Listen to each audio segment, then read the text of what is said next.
poll shows that most Americans blame people rather than policy for rising homelessness in the US. According to a new AP-NORC poll, about 8 in 10 Americans say that homelessness has increased in the United States over the last 25 years, and most also say it's increased in their own community.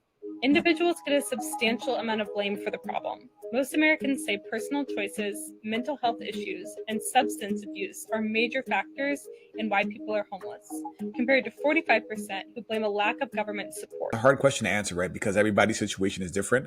I personally know people in my life, now and before, who are no longer in my life, that like I've seen them make bad choice after bad choice after bad choice. I've spoken to men in my life, especially men, because women, you got to have a different conversation. But I've spoken to men, and I'm like, bro, listen, the world don't owe you understanding.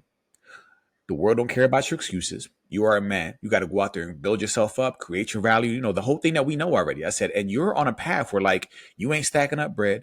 You're not planning for your future. All you got is, if you're lucky, a high school diploma. You have no post-secondary education. You are unskilled labor. I'm like, what are you doing right now? You see what I'm saying? Like, and then they get stressed out, but it's like, all right, if you need more money, then you should either be working more jobs or looking for a job that pays you enough that you ain't got to work multiple jobs. You know what I mean? Right. So I definitely see people who you try to help them, and no matter what, they make crappy decisions. Right.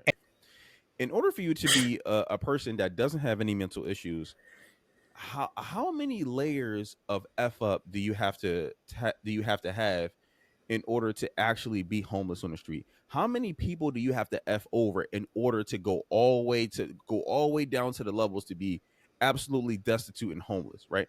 So I have family, I have friends, I have probably exes I can reach out to and be like, hey, can I live with you? And all, like, you know what I mean? Like, there are so many levels to where I would have to mess up all those relationships in order to be in the street and homeless. Right. So to me, I'm like, that's people who end up in that situation. It's like, bro, like, I don't think the problem is everybody else. The problem is you.